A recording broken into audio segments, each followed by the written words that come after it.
sexto pleno casatorio tuvo que ver con hipoteca, ¿no? La pregunta fue, ¿qué debe presentar un banco, o en general un acreedor hipotecario, que usualmente son los bancos, ¿no? ¿Qué documentos debe presentar un acreedor hipotecario para lograr ejecutar una hipoteca? El contrato de hipoteca, el saldo deudor, las obligaciones garantizadas, ese tipo de cosas fueron materia del sexto pleno casatorio. El séptimo pleno casatorio civil, como ya les comenté, tuvo que ver sobre el conflicto entre una propiedad que no estaba inscrita contra un embargo que sí está inscrito, ¿no? Por ejemplo, como ya lo comenté en su momento, imaginen ustedes que yo soy propietario de un inmueble, ¿sí? Y lo tengo perfectamente inscrito a mi favor en registro público, ¿de acuerdo? Entonces yo les vendo a ustedes este contrato, esta casa, perdón, se las vendo ante un notario, en un documento privado con firmas legalizadas. El día de hoy hacemos la compra-venta. Y un notario da fe de que, en efecto, el día de hoy ha habido una compra-venta, ¿no? Ese contrato de compra-venta, automáticamente ustedes ya los convierten en propietarios, por más que no se inscriban. Porque para ser propietario uno no requiere inscribir la propiedad. Uno es propietario con solo un contrato. Entonces ustedes, este contrato de compra-venta, no lo inscriben, pero ya son dueños, ¿no? Pero al no inscribir, lo que están permitiendo, que la casa registralmente figure todavía mi nombre. ¿Y qué ocurre allí, por ejemplo? Que resulta que yo le debo plata a la SUNAT, o le debo plata al Estado, o le debo plata a un banco, o le debo plata a cualquier persona.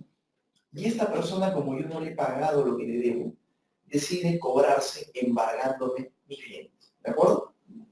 Y esta persona me embarga mi bien o hace una búsqueda en registros públicos de cuáles son los bienes que tengo yo a mi nombre.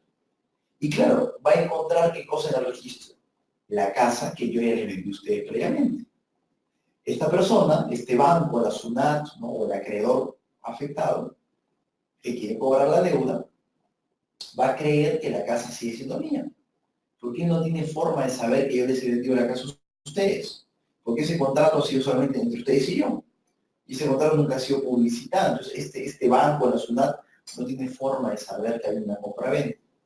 Y entonces le pido a un juez que embargue mi casa. Y el juez, que tampoco tiene forma de saber que la casa ya no es mía, embarga mi casa y en la partida del inmueble se anota una medida cautelar de embargo. ¿Qué va a hacer la SUNAT con este embargo? ¿Qué va a hacer el banco con este embargo? El embargo aquí conduce a un remate judicial del bien. Se convoca una subasta pública donde se pone en venta la casa. Con lo que paga el comprador, el postor, el que gana el remate, con lo que paga como precio de venta, ¿a quién se le entrega la plata? Al acreedor afectado, a la SUNAT, al banco o al Estado, para que con esa plata que pagó el postor por la casa, se cobre la deuda dinera, ¿no? Entonces, ¿cuál es el problema? Que en plena subasta pública, ustedes, que ya son los dueños, se enteran que están rematando una casa que es de ustedes por culpa de una deuda que no es de ustedes. ¿Ustedes qué planteaban para evitar el remate de su casa? Tercería de propiedad. Pero la pregunta del séptimo pleno fue, ¿quién debe ganar en esa tercería de propiedades? Ustedes vía tercería de propiedad, ¿qué quieren lograr? Quieren evitar que se remate su casa. Pregunta, la SUNAT y el banco, ¿qué quieren? Que el remate continúe. Porque solo si el remate continúa, ellos van a poder cobrar su plata. Pero si el remate continúa, ¿a quiénes voy a perjudicar? A ustedes. Todo lo contrario. Si se paraliza el remate, la casa de ustedes queda a buen recaudo y no pasa nada. Pero ¿a quién está fregando esa decisión? Al banco, a la SUNAT. Porque si el remate se para, la casa no se vende y ellos no van a poder cobrar su plata. Entonces, había un conflicto muy fuerte entre quién? Entre ustedes que son propietarios no inscritos, que quieren parar el remate, contra el acreedor que tiene un embargo inscrito a su favor, que quiere que continúe el remate. Entonces, la pregunta del séptimo pleno fue, ¿qué debe ganar en un conflicto? La propiedad de ustedes, que nunca se inscribió, o el embargo del acreedor, banco, SUNAT, que fuera. El embargo de estas personas que sí se hizo confiando en los registros públicos. La buena fe registral del banco, de la SUNAT, o la propiedad no inscrita de ustedes. El séptimo pleno pasatorio resolvió diciendo que en este caso lo que debía primar era la propiedad no inscrita. Pese a no haber estado inscrita la propiedad a su nombre, igualito esa propiedad prima, vence, es mejor que un embargo inscrito. Y ese fue el séptimo pleno casatorio, ¿no? El octavo y el noveno, no lo voy a comentar más adelante porque justamente va a ser materia también de esta clase de manera muy puntual y muy didáctica, ¿no? Bueno, entonces, entremos ahora sí a ver a detalle el caso que dio lugar al segundo pleno casatorio. ¿Qué ocurrió en este pleno? Primero, veamos los hechos que dieron lugar al pleno. ¿Qué dice? Un padre y su hija demandan prescripción adquisitiva de un inmueble. ¿Desde cuándo poseían el inmueble? Desde el año 1943. Vean, esta demanda se planteó en el año 2009, si mal no recuerdo. O sea, vean el tiempo de posesión que tenía el padre, ¿no? El padre entró en el año 43, teóricamente, hasta el año 2009, habían pasado más de 60 años, tiempo más que suficiente para adquirir por prescripción. El padre no tenía una sentencia todavía en el 2009 cuando demanda, pero ya hemos dicho la semana pasada que en el Perú se maneja la tesis según la cual la prescripción se gana sin necesidad de una sentencia. La sentencia es simplemente declarativa. La sentencia reconoce algo que ya ocurrió antes. Con lo cual, si el padre y su hija se metieron a la casa en el año 43, ¿desde cuándo fueron propietarios por prescripción? 10 años. Del año 1953 ellos ya habrían sido propietarios. Con lo cual, en el 2009 solamente estaban pidiendo un reconocimiento de algo que ya les había pasado. Ya eran propietarios, solamente querían una sentencia que lo diga, ¿no? Pero ya eran dueños, teóricamente. Pero el caso tiene algunos matices, ¿no? Vean, ¿qué dijo el padre como fundamento de hecho de su demanda? Él dijo: señor juez, yo entré en posesión del bien no producto de una invasión, yo no me metí, me usurpé. Yo entré en posesión producto de que me entregó la casa quien entonces, en el año 43, era la propietaria. O sea, la propietaria me entregó la casa. ¿Y me la entregó por qué? Como un reconocimiento del servicio laboral que yo le había venido prestando. Entonces, aparentemente, la propietaria, como una forma de pagarle por sus servicios, la propietaria le entregó la casa, ¿no? Sería algo así como una dación en pago, ¿no? Yo asumo que por tantos servicios prestados por este padre, la propietaria, en vez de tener una deuda con el padre, ¿no? Porque había venido siendo su trabajador, y en vez de pagarle el dinero, le pagó con la casa, ¿no? Eso había sido aparentemente el caso. ¿Qué más? ¿Qué dijo el padre en su demanda? Durante la posesión ejercida por el padre, ahí recién nace su hija. O sea, cuando el padre entra en el inmueble en el año 43, entra él solito. Ya una vez instalado en la casa él, durante su posesión es que nace su hija. Y su hija se quedó viviendo con él todo el tiempo. Al punto que en el 2009 quienes demandan la prescripción adquisitiva fueron los dos. El padre y su hija. ¿De acuerdo? El último punto es lo que sostuvieron los demandados. Porque, a ver, este era un inmueble que tenía una partida registral, ¿no? Entonces, los señores, el padre y su hija, todo el tiempo habían poseído el inmueble del año 43, pero nunca se preocuparon por cambiar o regularizar su situación. Con lo cual, el bien, a nivel registral, había venido cambiando de propietario, pero la posesión siempre la tuvieron el padre y la hija. Entonces, ¿a quiénes demandan el padre y la hija? A los señores que en ese momento figuraban en la partida registral como los propietarios. Ellos fueron los demandados. Las personas que en la partida figuraban como propietarios. ¿Y cuál fue el argumento de defensa de los demandados? Los demandados, su argumento fue muy puntual. Dijeron, señor juez, aquí los actores, o sea, los demandantes, no pueden prescribir por una razón fundamental. Ellos siempre han sido poseedores inmediatos. Ellos siempre han sido inquilinos. Y como vimos la semana pasada, y como hemos recordado el día de hoy, un inquilino nunca puede prescribir por una razón fundamental. El inquilino es una persona que reconoce a otro como dueño. ¿En dónde radica el hecho que lo reconozca como dueño? En la forma en la que ingresó al inmueble. Ingresó al inmueble con la venia, con el permiso, con la conformidad del propietario. Por ende, todo el tiempo que el inquilino posee, lo hace siempre reconociendo a otro como su superior, reconociendo a otro como el verdadero propietario. Es por eso que el inquilino nunca puede prescribir. Y ese fue el argumento de los demandados. Señor juez, estos que dicen ser prescribientes no son prescribientes porque siempre han sido inquilinos, ¿no? ¿Cuál fue la prueba que presentaron estos señores? Presentaron dos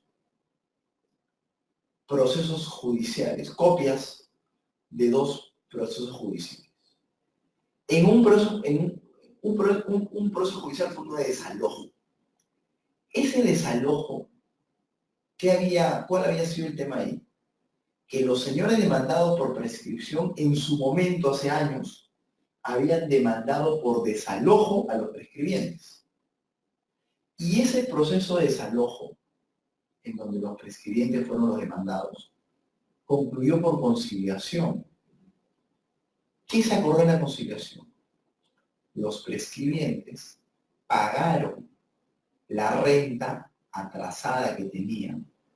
O sea, pagaron una renta que habían dejado de venir pagando. ¿Qué acreditaba eso? Que los prescribientes, si están pagando, si están poniendo al día con su renta, ¿qué están diciendo? Que eran inquilinos. Con lo cual, habían reconocido su condición de ¿qué? De poseedores inmediatos. Esa fue una de las pruebas, el proceso de desalojo, que concluyó con una conciliación, en donde los prescribientes pagaron renta atrasada.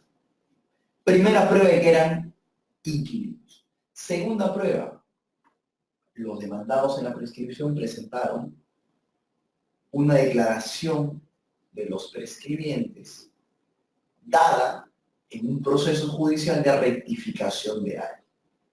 Aparentemente, los prescribientes habían querido rectificar el área de esa propiedad. ¿Qué querían prescribir? Y en ese proceso judicial de rectificación de área, los prescribientes dieron una declaración donde expresamente, en una audiencia me refiero, donde expresamente había quedado consignado que ellos se reconocían como inquilinos. O sea, ellos reconocieron que entraron al inmueble y que estuvieron poseyendo el inmueble en condición de arrendatarios, inquilinos. Y eso constaba en un acta de una audiencia y era prueba irrefutable que en efecto los señores habían sido inquilinos. Entonces, esos dos procesos judiciales, el desalojo y la rectificación de área, ¿no? La declaración vertida en la rectificación de área y la conciliación adoptada en el desalojo, habían llevado o eran pruebas contundentes de que los prescribientes se reconocían a sí mismos como poseedores inmediatos. Y quien se reconoce a sí mismo como un poseedor inmediato, tiene cerradas las puertas de la prescripción. ¿De acuerdo? ¿Qué ocurrió? Sentencias. En primera instancia, ¿qué dijo el juez en primera instancia? Dijo lo siguiente. Perdón de un minuto.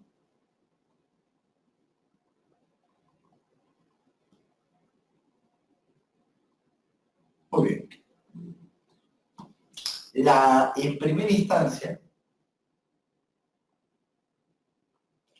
el juez dijo, respecto del padre, infundada la demanda de prescripción, porque el padre fue quien había reconocido, tanto en el proceso de desalojo como en el proceso de rectificación de área, había reconocido su condición de inquilino. Por ende, es una persona que no posee como propietario y por ende no puede ser prescribido. Esa es la razón por la cual infundada para el padre. Ahora, respecto de la hija, ¿qué dijo el juez? El juez dijo, la hija ni siquiera es poseedora, es servidora de la posesión. ¿Cuál es la diferencia entre un poseedor y un servidor de la posesión? Que el servidor de la posesión es alguien que usa el bien, claro, lo usa, igual que un poseedor, pero lo usa recibiendo órdenes de otro. El servidor ejerce actos físicos sobre el bien, pero son actos dirigidos por otra persona. Son actos no autónomos. El servidor no usa el bien como le da la gana. Usa el bien, ejerce actos físicos sobre el bien cumpliendo órdenes de otro. Por ejemplo, ¿quién es un servidor de la posesión? El mecánico respecto del carro. Pregunta, ¿el mecánico hace actos físicos sobre el bien? Sí. El mecánico abre la puerta del carro,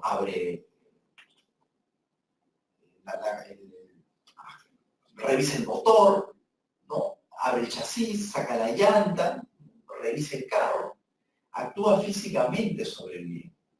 Pero esos actos no son actos que él quiera hacer necesariamente. Él no hace eso porque le da la gana, a eso me refiero. Él no es autónomo. Él hace eso porque tiene órdenes de revisar el carro.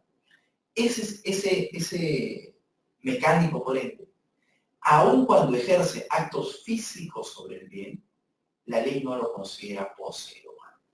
¿Por qué no lo considera poseedor? Porque esta persona ha estado cumpliendo órdenes de otro. La ley lo degrada y lo llama servidor de la posesión. Y el servidor de la posesión no es un poseedor, está por debajo del poseedor.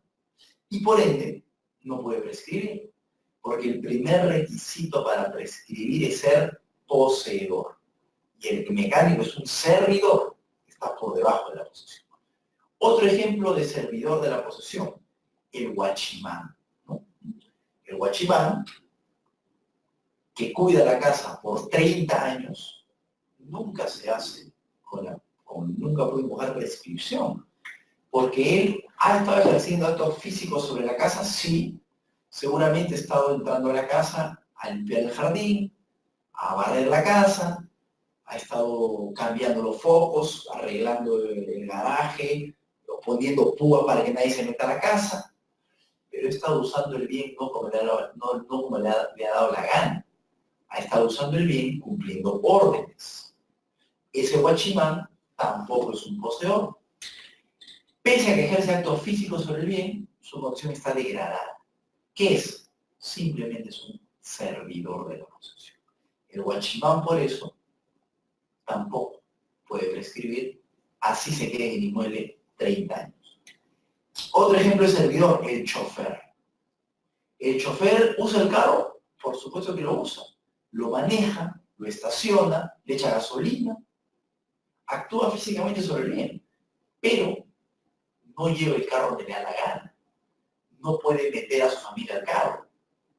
No puede irse de paseo con el carro. Él usa el carro como le dicen que tiene que usarlo. Señor chofer, usted me recoge a las 9 de la mañana, a las 10 se va a hacer compras, a las 12 recoge a mi familia, a la 1 me recoge a mí, me lleva a la casa, después me trae el trabajo de vuelta. Ese chofer usa, pero cumpliendo. Ese chofer usa, pero no como él le da la gana. El chofer usa, pero no de forma autónoma. ¿Qué es el chofer entonces? Un servidor. ¿De acuerdo? Entonces, el servidor está por debajo del poseedor. El servidor nunca puede prescribir. Entonces, ¿qué dijo el juez en este caso? El juez dijo, la hija no usa la casa o no ha venido usando la casa como le da la gana. Los hijos, piensen ustedes sus hijos, el hijo no usa su cuarto como le da la gana. El hijo usa los bienes que tiene, como el papá le dice que los use. El hijo no puede pintar la pared como le da la gana. El hijo no puede meter al cuarto a quien le da la gana. El hijo no puede meter un perro si le da la gana. El hijo usa los bienes cumpliendo órdenes de otra persona. Entonces, el hijo, el juez razonó diciendo a la hija, ni siquiera es poseedora. Es servidora de la posesión. Y como tal, no puede prescribir. Entonces, esas fueron las razones para rechazar la demanda de prescripción. Se rechazó la demanda de prescripción respecto del padre, porque el padre era un poseedor, y él sí era poseedor, pero era un poseedor inmediato, inquilino que reconoce como dueño, no puede prescribir. Respecto a la hija, no puede prescribir porque ni siquiera es poseedora, que es servidora de la posesión. Esas fueron las razones que llevaron al juez a rechazar la demanda de prescripción. El caso, la demanda, la sentencia, esa que les comento, fue apelada. ¿Quién solamente apeló la sentencia? La hija. La hija fue la única que apeló, el papá no apeló. Y el caso llega a segunda instancia.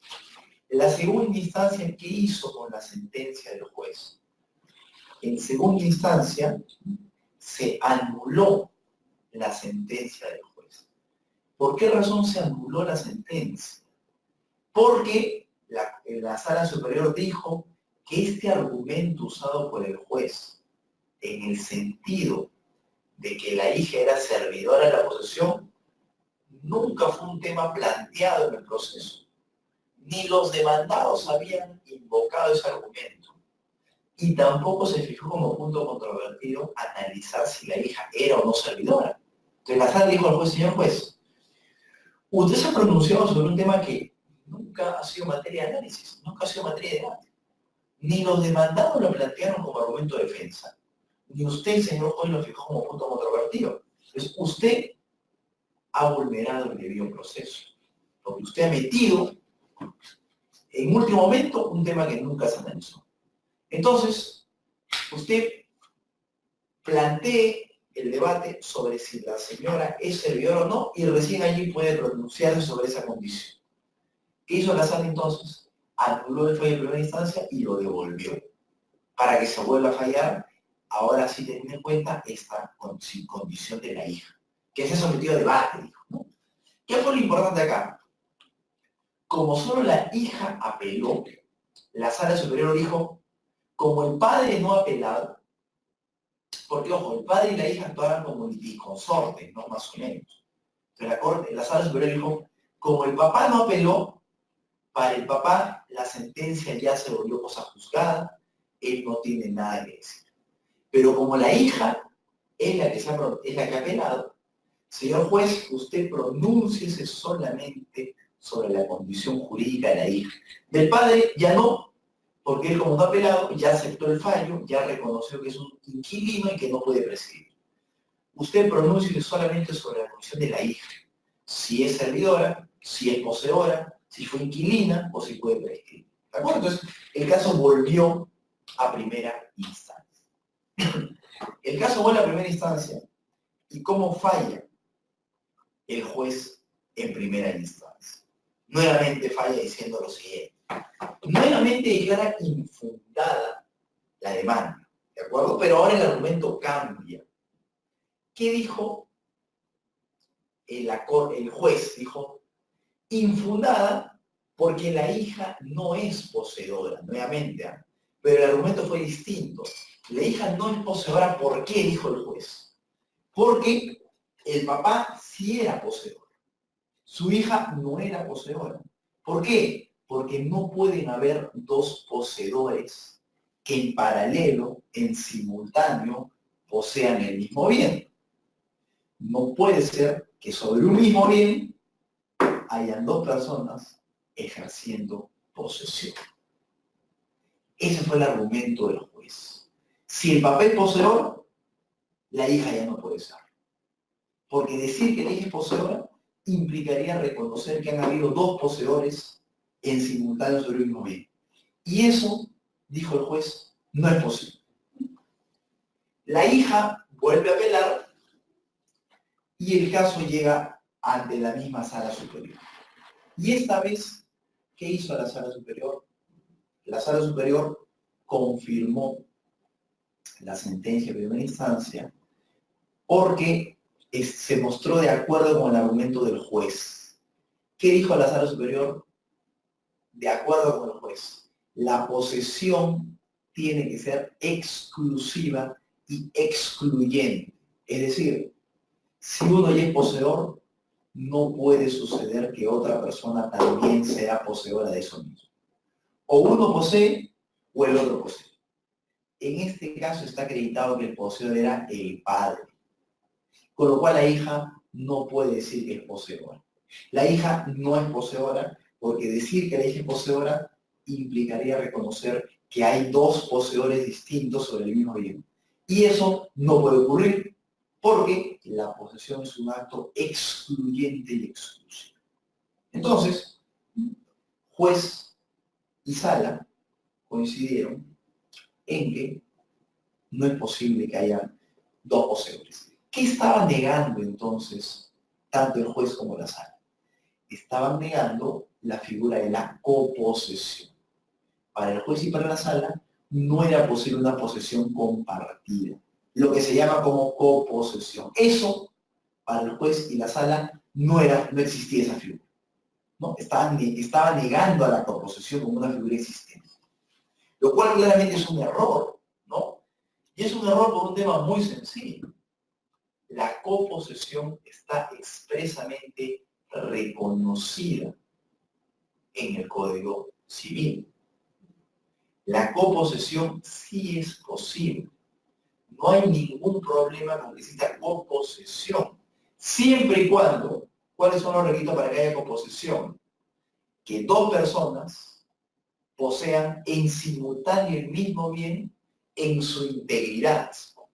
Por ejemplo, si 2, 3 o 10 personas invaden a la vez un predio de 100 metros cuadrados y estas 10 personas en simultáneo ocupan los 100 metros cuadrados, se convierten en coposeedores. No habría coposesión, por ejemplo, si es que entran a los 100 metros cuadrados y lo lotizan, lo parten con madera o triple y crean habitaciones, 10 habitaciones de 10 metros cuadrados cada una. Y cada invasor se mete en un cuartito. Allí, por ejemplo, no habría coposesión. Allí que habría posesión exclusiva de cada uno sobre el pedazo que le ha sido asignado. Pero en cambio, cuando no hay una división física del bien, sino que las personas poseedoras usan en conjunto, de forma simultánea, el mismo bien, allí aplica la coposesión. Entonces, fue un error lo que dijo la sala y fue un error lo que dijo el juez, negando a la coposesión. Sin duda alguna, la coposesión sí es una figura existente. Allí estuvo el error del juez y la sala. Pero viene un segundo tema. La pregunta es, en este caso puntual, entre padre e hija, ¿había o no había coposesión? Esa es la primera pregunta. Y la segunda, esta coposesión puede llevar a una prescripción adquisitiva si dos o más personas en simultáneo poseen un bien, dos invasores invaden los 100 metros cuadrados y se mantienen como coposeedores por 10 años. ¿Pueden ellos adquirir por prescripción? Por supuesto que sí, ¿por qué no? ¿En qué se convertirán? En copropietarios. Una coposesión conlleva una copropiedad. Pero claro, ¿qué tiene que ocurrir para que la coposesión conlleve a la copropiedad vía prescripción adquisitiva? Los coposeedores tienen que actuar con los requisitos de la prescripción. Tienen que ser poseedores, para ser más exactos, coposeedores públicos, pacíficos, continuos, y haber coposeído como si fuesen propietarios. O sea, desconociendo a otros como los dueños. Si se cumplen esos requisitos en los coposeedores, pueden prescribir sin ningún problema. ¿Y en qué se convertirán? Se convertirán en copropietarios. Entonces, vamos a ver si en este caso el padre y la hija cumplían, primero, si eran coposeedores, y segundo, si siendo coposeedores cumplían con los requisitos de la prescripción. Vamos a ver qué dijo la Corte. Antes de entrar a la pregunta, que veo que acá me han hecho la pregunta, voy a primero terminar de resolver el caso, ¿de acuerdo? Ahora respondo a la pregunta del amigo Jeffrey. Veamos. ¿Qué dijo la Corte Suprema? La Corte dijo, perdón, si bien es cierto que el demandante, se refieren al padre, ¿no?, es poseedor del inmueble, también lo es que su posesión es en calidad de poseedor inmediato. ¿Por qué? Porque ha reconocido una posesión superior a la de él por haber aceptado su condición de arrendatario. Claro, pues. El señor ha reconocido que entró como inquilino, con lo cual no puede prescribir. ¿Por qué? Porque le ha faltado animus domini. Ha estado poseyendo, pero en todo momento ha reconocido a otro como dueño. ¿A quién reconoció como el dueño? A aquella persona a quien le pagó renta, pues. Entonces, este padre, este señor, si bien fue poseedor, no lo hizo en calidad de propietario. Fue un poseedor inmediato. Y ya ahí nomás está frita su prescripción. ¿Qué más dijo la Corte?